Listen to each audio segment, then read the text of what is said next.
Ladies and gentlemen, hi, hello. The Eagles are about to trade Carson Wentz, and thank God that is not what I'm here to talk about today. Thankfully, for the sake of my sanity, that is not what I'm here to talk about today.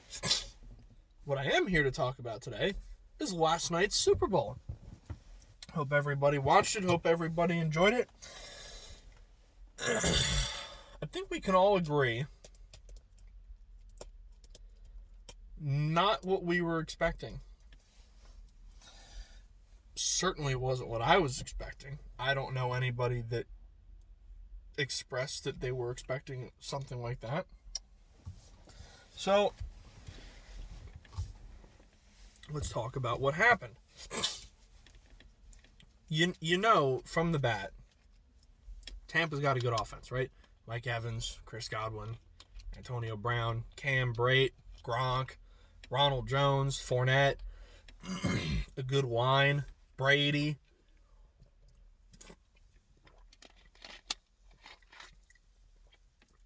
You know their offense is going to put up points. Kansas City's defense is, good pass rush, all right secondary.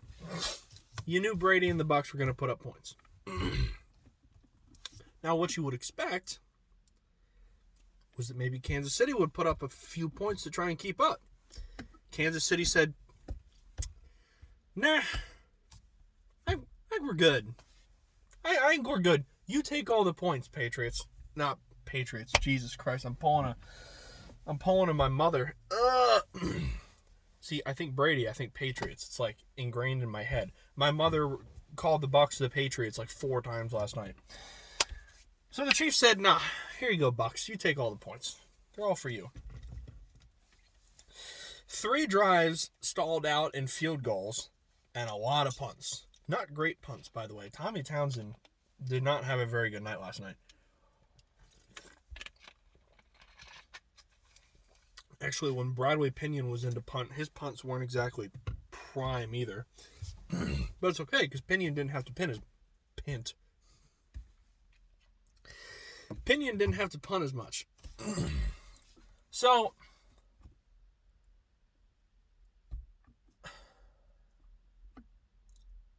I'm trying to think where I want to start with this. Well, let's start. You know what? We're going to start with the Bucs, because I think it's the most logical place to start. It is a damn shame that you cannot give coaches Super Bowl MVP awards. It's a crying shame. I'll start by saying I'm super happy for Bruce Arians. I'm glad he got a ring. He's one of those coaches, like when Andy Reid won it last year, I was like, all right, good. Because Andy Reid is one of those coaches that he just deserved a ring. Andy Reid, would have been, even without a ring, he's definitely top 5 right now. He will be remembered as one of the better coaches the league's ever seen.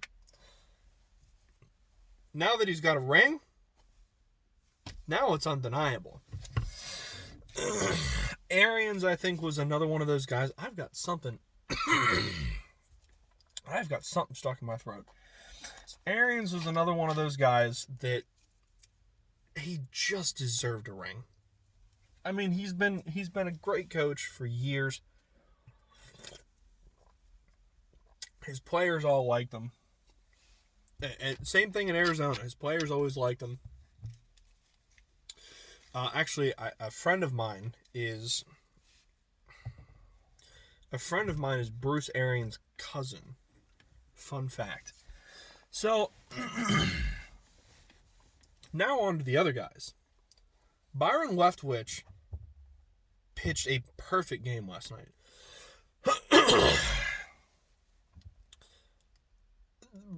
The Tampa offense looked, outside of the first couple drives, they looked great. And that was kind of to be expected. You get an offense like that, and you know what? Sometimes it just takes a drive or two to figure out, okay, this is kind of what the defense is doing. Now we can pick it apart.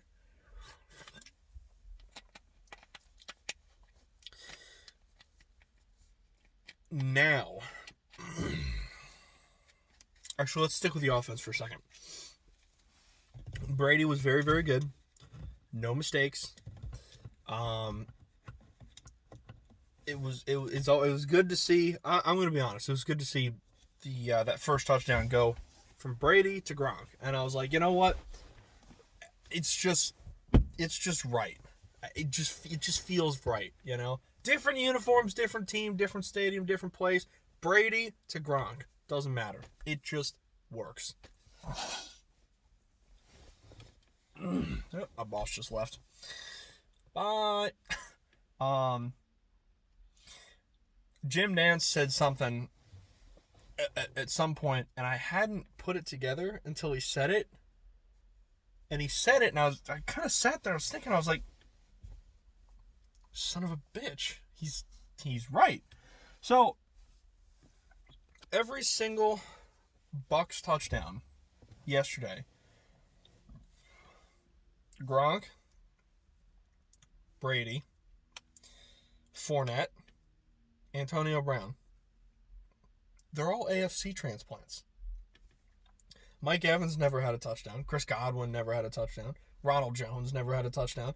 The long-term Tampa Bay stalwarts, who are very, very good. And Ronald Jones had a good game. They didn't get any of the scoring. It was all the AFC transplants. Gronk and Brown and Leonard Fournette. Obviously, Brady's a one-year AFC transplant. I don't know. I thought that was interesting. I also thought it was maniacally funny. I was really hoping it was going to happen. I know a number of people who are Steelers fans. A couple friends of mine. Tyler. So sorry. As soon as I saw Antonio Brown in the end zone, I was like, oh shit, here it comes. And Brady hit him. And I was like, oh my God, man. Oh boy. The salt from Steeler Nation is literally feeding me. Feels great. I love it. I love the pain. I love the tears. Now, I understand in the past, Antonio Brown's been kind of a piece of shit. I got all that. I'm not necessarily saying I'm happy for him, but it's funny to watch the Steelers fans piss bag.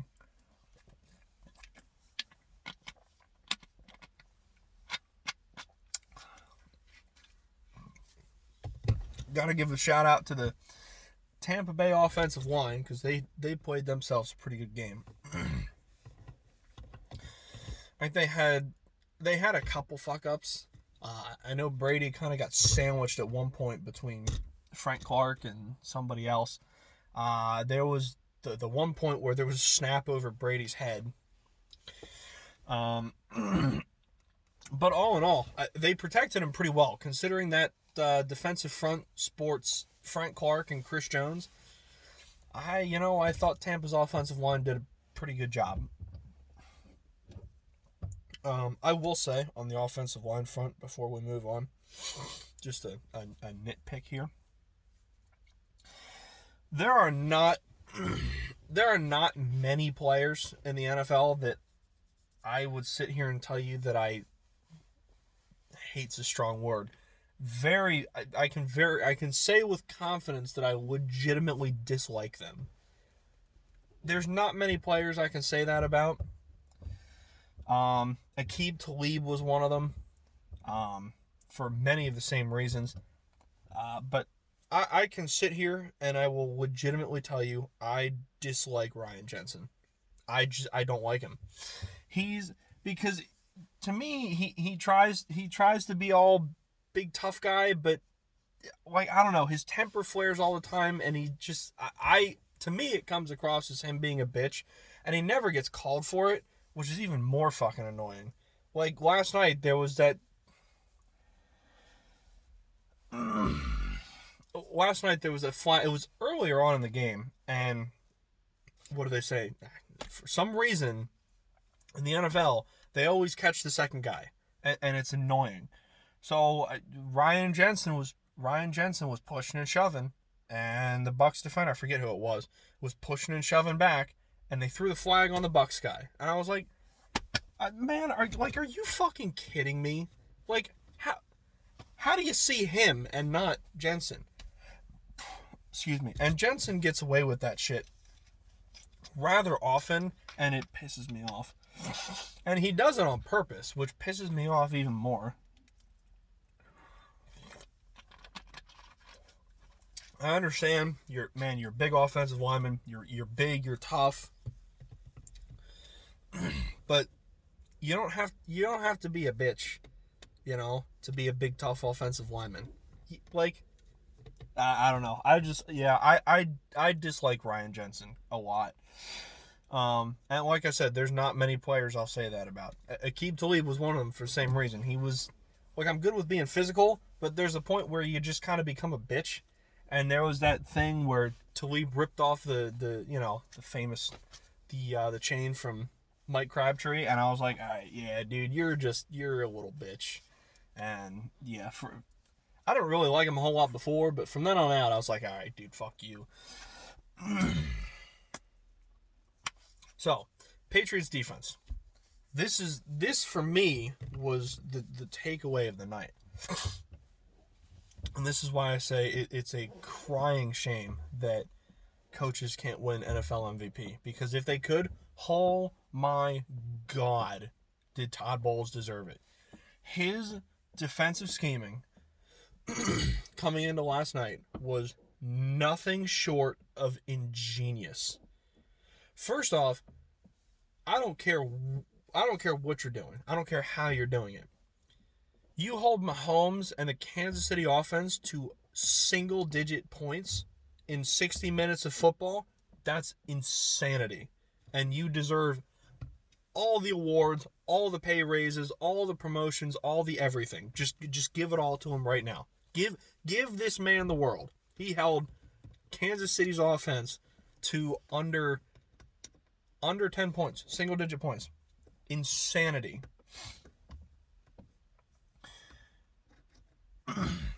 Kansas City's offense is predicated around big plays. Tyreek Hill goes deep. Mecole Hardman goes deep. You get a screen pass underneath to Tyreek Hill, and the safeties are up too far. Take a bad angle. And he's so damn fast, he just blow right by you. So coming in, Todd Bowles and Tampa's defense was like, you know what? We're not having it. God. And they said, we're not having it. They had most of the game, they had both safeties playing way back. They were playing both their safeties back most of the game, and it worked like an effing charm. Hill never got open deep. Hardman never got open deep. Nobody ever broke off, one of those Tyreek Hill 80-yard runs. Kansas City ran the ball fairly effectively. Travis Kelce was still effective. I think he had like 110 yards. But that was the point. Tampa said, look, we'll give you the underneath throws. You want to run the ball? Go ahead, run the ball. We're keeping our safeties back. They came in with the perfect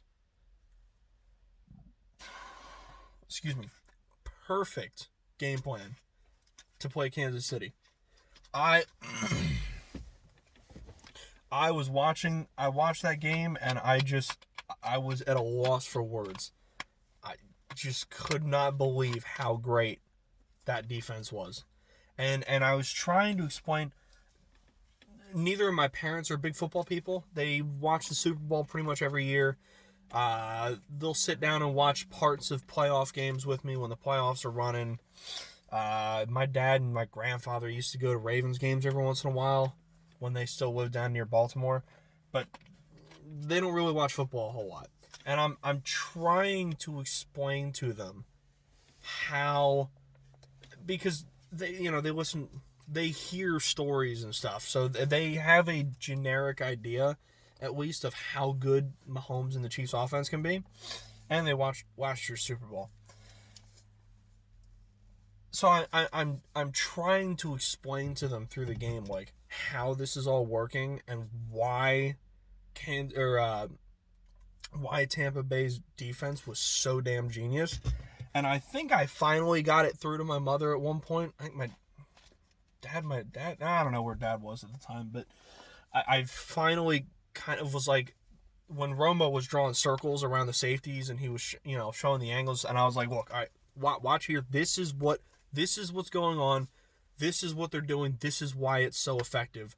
This is what Kansas City's trying to do, and this is how Tampa Bay is not letting them do that. And I think I finally got it through.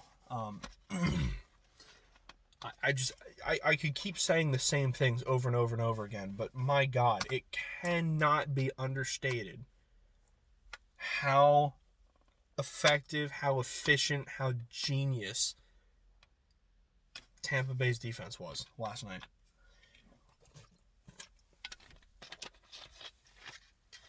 I thought it was funny as hell, Tampa's defense. Towards the end of the game, when it's that fourth down and ball went to Tyreek Hill and didn't get the first down, and Antoine Winfield runs over to him. He's like, hey, dude. I'm like, man. And he got flagged for it, unsportsmanlike. And it's like, whatever. Because you know what? I was totally good with it. Because Tyreek Hill does that shit every other week. He'll get a ball. He's running by defenders towards the end zone, and he's going like this to the defender behind him. Has he been? He's never been flagged for. Not that I've seen. They never flag him for that ever.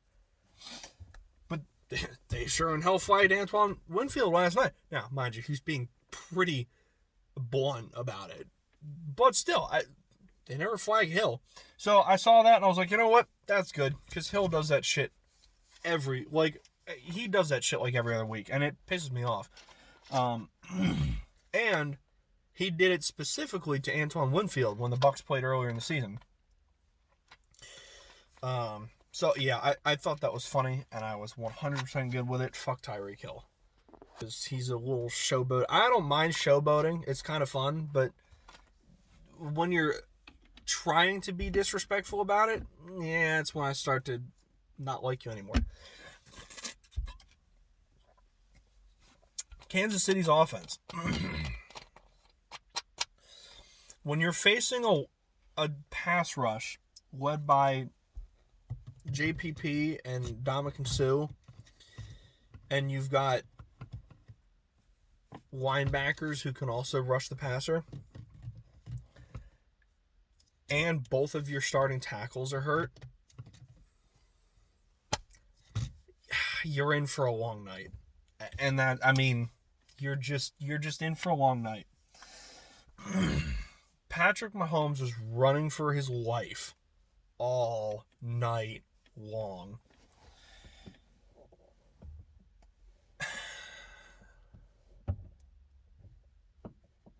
Tampa, because I haven't even mentioned yet how good the tandem of Devin Smith and Levante David was last night and is in general.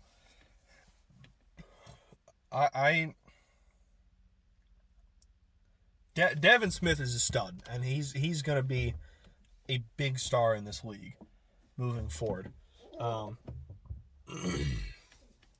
Kansas City's offensive line just couldn't handle the pass rush, and that just adds to the absolute insane performance by Tampa's defense last night. I just give the MVP to the... I mean, hey, look, Brady was good. 3 touchdowns, no mistakes. But, holy shit, man, give an MVP award to every single player on that Tampa defense. They were phenomenal. Now, with that being said, I can say that Patrick Mahomes obviously didn't have a great game, but a lot of it really wasn't his fault. His receivers weren't getting open. When they were open, they had a number of drops, which is very uncharacteristic. And that was when Mahomes even had a chance to get the ball off. He was running for his life all game long. And look, he was trying his best. There was that one throw. He was actively tripping and falling, and he's like almost horizontal against the ground, and he's like whipping the ball. And I was like, and he almost completed. It hit Tyreek Hill right in the forehead. And I was like, Jesus. Look, I know how good Patrick Mahomes is, and this is the discussion I have with the argument I have with my friend Tyler Jones. I understand Mahomes is good. Top 3 in the league. But I feel like I still feel like he's somewhat overrated because I just think the media throws all these things on him. Like Tony Romo that one time with the no-look pass. And I was like, Tony Romo was like, oh my God, I've never seen a quarterback ever do that. And I'm like, I feel like I've seen Tony Romo do that. Like, I see quarterbacks throw no-look pass, not all the time. But, and then there was a game this year where Matt Stafford threw a no-look touchdown. And where was the national media attention? Nowhere. The only reason I saw it was because I follow some Lions fans on Twitter. That's the only reason I saw it. Nobody was talking about it. But when Patrick Mahomes does it, oh my God, stop the world. Stop the world. The world stops moving. We stop and report on this for 3 days straight. Yeah. Mahomes annoys me a little bit because I just think people suck his dick too much. Like, I understand he is like a generational talent. But stop with he does things that no other quarterback can throw a no-look pass like that. I've seen at least half the quarterbacks in the NFL throw a no-look pass. So what? Big whip. Now, that there were a couple plays last night that not very many quarterbacks can make. That one where he's almost, horizontal throwing the ball. Now, is he the only quarterback that can do that? No. I have seen guys do that before. But it's hard to do, and it was very impressive. The fact that he was this close to completing that pass. If Hill would just put his hands up here.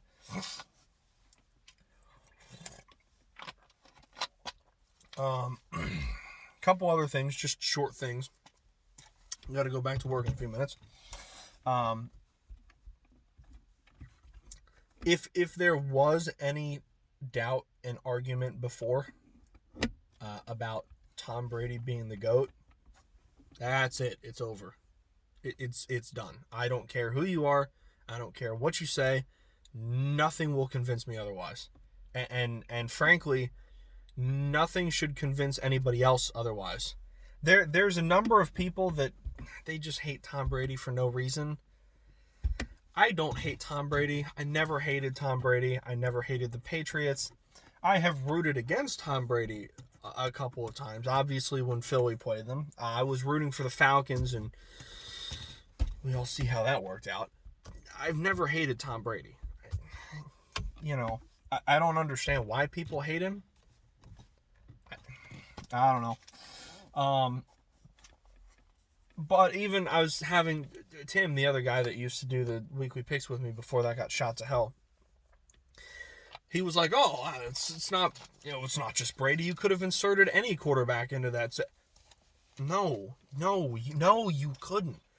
Yeah, obviously football's a team game, clearly. But you're gonna tell me that last year's Bucs team, what were they like, with basically the same talent? Evans, Godwin, Ronald Jones, Cam Brate, Levante David. The defense was a little weaker, but not much weaker. JPP was still there. Dominican Sue was still there. And what did they go, like 5-11? They were terrible. Brady comes in. First year, Brady comes in. They win the Super Bowl. You're going to tell me that's a coincidence? First year that Brady is gone. Last year, dropped my phone. I dropped my phone. Last year, the Patriots were, what were they, 10-6? 11-5? What did they get? They made the playoffs. Lost in the divisional round of the Titans because Derrick Henry's literally God. But they still made the playoffs. First year without Brady, they're terrible. They played like 2 complete games all season. Now, Cam is a shell of whatever his former self was. I never thought Cam was that good in the first place. They were terrible this year without Brady. They looked Now, mind you, the Patriots had literally no talent whatsoever on offense. None, zero. Outside of Sony Michel and Rex Burkhead, they had absolutely shit. But their offense was dog shit last year, and Brady still drug them to the playoffs. Lost in the first round, but Brady still drug them to the playoffs against a good Bills team.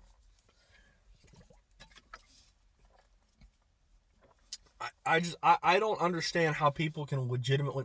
I understand there's haters, and there's people that are going to hate Brady just because they hate Brady, and they're always going to find an excuse to hate Brady. But people who claim to not hate Tom Brady just to hate him, and they legitimately don't think that he's the greatest quarterback this league's ever seen, I'm sorry. I don't understand. And I've had people try and explain to me why they think I don't see it. I just don't see it. The other thing I wanted to point out, coaching hires are pretty much over.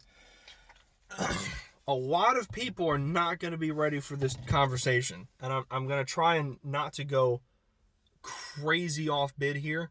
But I saw the word racist floating around a few times, on Twitter recently.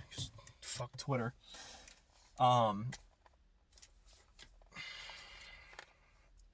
Anybody want to have the Eric Bieniemy discussion yet? A lot of people probably aren't ready for it, but and I understand Tampa's defense was amazing last night, but there's a caveat to that. Kansas City's offense looked like absolute dog shit. There was no offensive adjustments anywhere. Not even an attempt at an offensive adjustment anywhere in that game. Kansas City's offense now, it's one game, obviously. Am I saying Bieniemy doesn't deserve a head coaching job because of one game? No. But most people were saying it was blasphemy that Eric Bieniemy didn't have a head coaching job. How is that possible? It's absolute blasphemy. And the occasional person was throwing around the terms systemic racism and such because, he's a black coach and he doesn't have a head coaching job. Kansas City's offense was fucking awful last night. I mean, they were historically terrible. A lot of people aren't ready to have that discussion yet. And look, I'm not saying Bieniemy shouldn't be a head coach. I'm just saying quit acting like... Don't act like he's the second coming of Christ and it's absolute blasphemy that he doesn't have a head coaching job. Chill. I also want to point out, just real quick before I turn this off, go back to work. Last night's Patrick Mahomes' struggles last night, because we all know how good Patrick Mahomes is. Patrick Mahomes' struggles last night are exactly what I've been telling people about Carson Wentz all year. When your receivers can't get open, can't catch when they are open, and you have zero protection and the pass rush is in your face every other play, what do? Patrick Mahomes is the greatest quarterback of this generation. Generational talent. Nobody can deny him that. He was atrocious last night. And he wasn't atrocious. He was as good as I think he could have been, given the circumstances. Coaches who refused to adjust the play calling. Pass rush was in his face every single time, every other play, because of injuries and bad offensive line play. His receivers were struggling to get open, and when they did get open, they couldn't catch a ball. It's the same thing I've been telling people about Carson Wentz all season long. Nobody was willing to listen to it. Stop making excuses. But now when it's Patrick Mahomes, here come the excuses. But they're not excuses anymore. They're legitimate reasons now. Because it's Patrick Mahomes. And that's why I get annoyed with Patrick Mahomes.